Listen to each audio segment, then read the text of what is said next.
dipersembahkan oleh Luwak White Coffee.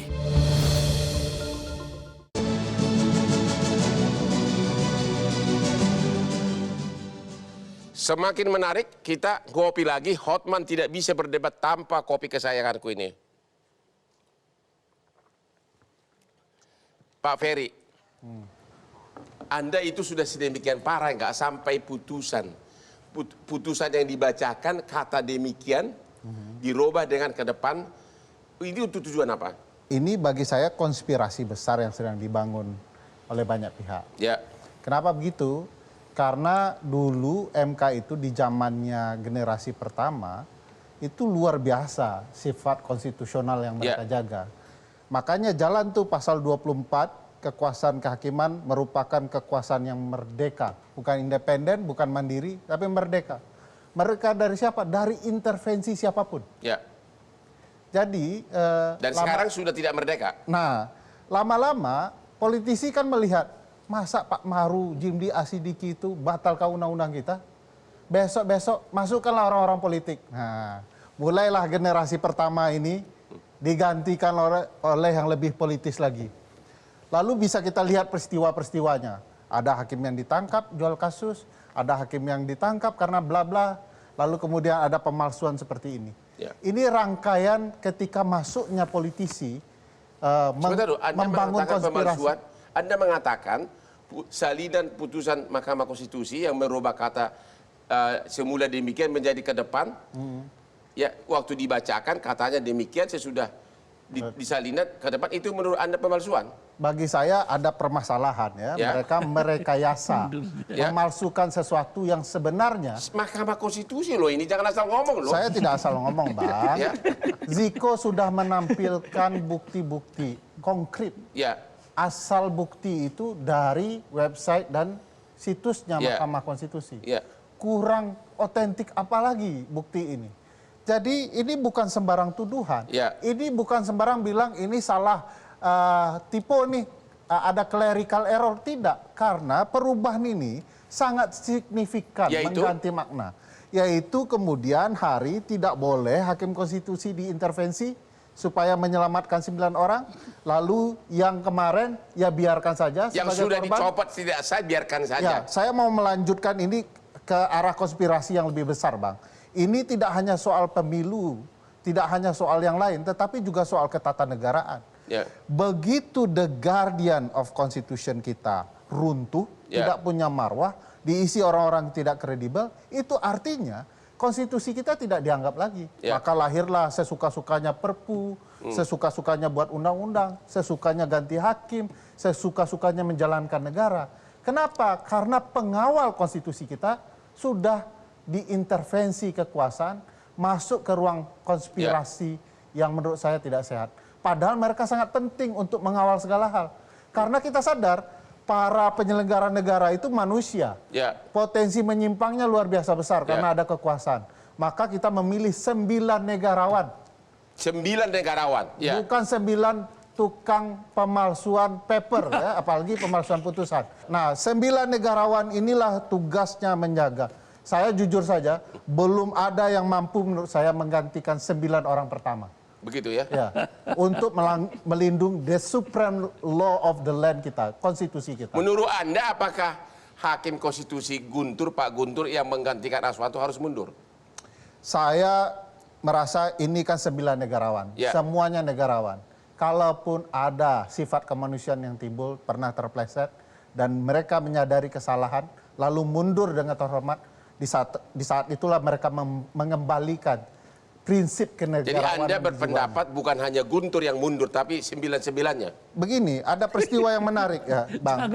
Jawab dulu. Saya sebelum menjawab itu, karena Prof. Maru mention hal yang sangat penting, ada pembiaran, pelanggaran konstitusi. Bayangkan ini rancu, pasal 23 Undang-Undang MK diabaikan, Undang-Undang Dasar Prinsip Kemerdekaan diabaikan. Tiba-tiba diganti, 8 yang lain diam saja. Bahkan ikut menghadiri sumpah. Nah itulah ya. Padahal ini kan jelas-jelas terang benderang melanggar. Tunjukkan sifat negarawan sebagai pelindung konstitusi. Jangan hadir, lindungi hakim konstitusi yang lain. Itu yang saya maksud tadi, Bung Ferry. intervensi politik ini akan sangat mudah masuk jika yang dimasuki itu juga welcome. Iya, iya. Kenyataannya kita tidak mendengar reaksi yang cukup keras dari setidaknya 8 anggota hakim konstitusi untuk menolak segala intervensi partai politik itu. Saya mau tanya kamu kan ahli analisa. Dengan masuknya unsur politik yang sangat dalam ke 9 negarawan tanda kutip ini, kira-kira produk apa yang bakal bisa terjadi? Apakah kaitannya nanti mensahkan 3 periode? Apakah nusuknya cuma gambar partai, nggak usah tahu siapa? Kira-kira ada arah ke sana ya? Semua udah dibangun dari sekarang gitu loh. Iya, sangat mungkin itu terjadi dan oleh karena itu reaksi setidaknya dari 8 partai politik yang mengingatkan MK supaya objektif terhadap gugatan proporsional daftar terbuka tertutup itu, saya kira gambaran itu tidak hanya kita, bahkan di sebagian partai politik pun sudah melihat terlalu banyak intervensi politik masuk ke hakim konstitusi itu yang mengakibatkan mereka juga tidak bisa melihat lagi apa yang disebut dengan independensi. Jadi harusnya 8 partai politik tersebut harusnya bisa jadi korban dong nanti. 9 bisa, ya? Ini kan sudah siapa yang mulai, siapa yang mendapat, itu udah begitu nantinya. Karena mana kepentingan politiknya yang kuat, itu nanti akan diterima. Nah, dalam konteks misalnya proporsional daftar terbuka tertutup, kepentingan politik siapa nih yang sekarang yang dominan? Nah, itulah yang akan masuk nanti. Nah, oleh karena itu 8 partai politiknya yang merasa nggak setuju dari sekarang dia wanti-wanti. Karena kenapa ada partai politik bersatu mengingatkan MK?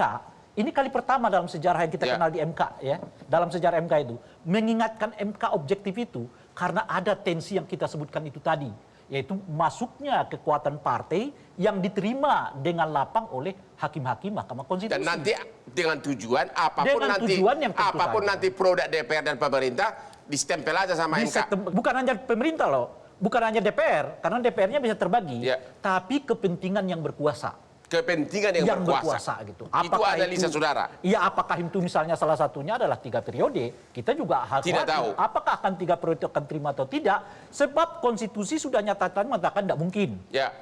Produk MK yang terbaru juga mengatakan mantan presiden tidak boleh lagi mencalonkan sebagai calon wakil presiden. Tapi lagi-lagi kita khawatir mengingat wajah MK kita yang sekarang sangat mudah dimasuki oleh kepentingan politik itu. Pak Marwarar, jadi Anda sebagai pensiunan hakim konstitusi, menurut Anda 9 hakim konstitusi sekarang harus mundur atau enggak?